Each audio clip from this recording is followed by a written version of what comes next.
On October the 7th, 1,200 people were killed.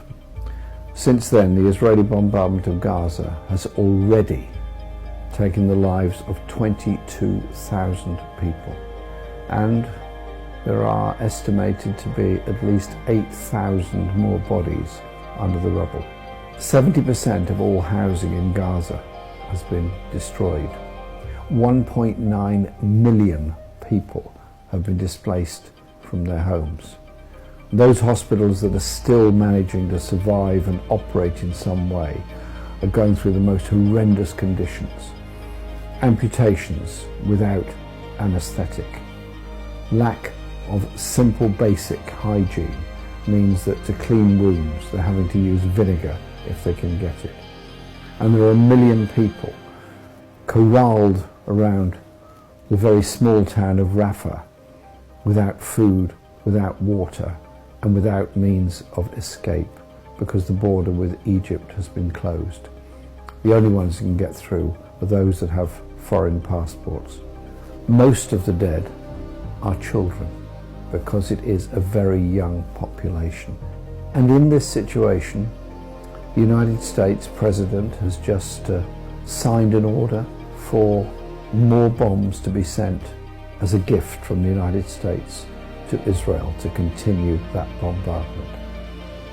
And some horrible shots where children are being invited to sign their names on a bomb that is going to be sent a few kilometers away into Gaza to destroy a school and kill many more children. The horrors of war are there on the live screen in front of us. The British Parliament was invited to vote for a motion calling for an immediate ceasefire in Gaza. 125 MPs voted for it. The rest either voted against or abstained. Shame on them. And shame on much of the media that keep on presenting this as a defensive war by Israel. It is an aggression against the most vulnerable, poorest, unarmed people in Gaza. So this weekend, on the 13th, all around the world, there are going to be demonstrations. In our powerlessness as citizens all around the world, we empower ourselves by going out together on the streets, whatever the weather, whatever the circumstances, to make a plea for peace, to make a plea for a ceasefire and peace and justice for the Palestinian people. Obviously those in Gaza under bombardment at the present time, but also those in the West Bank who are having to endure settler violence, those people in Hebron driven out of their homes to make way for settlers to move in.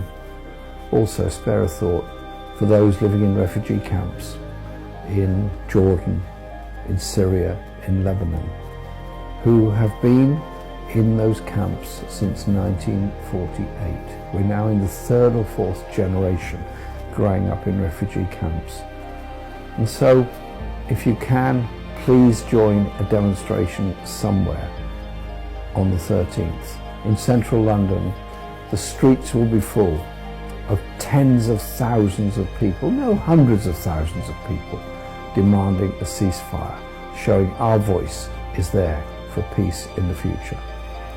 The people of Palestine are crying out for help and support to defend their culture, their lives, their language, and their very existence.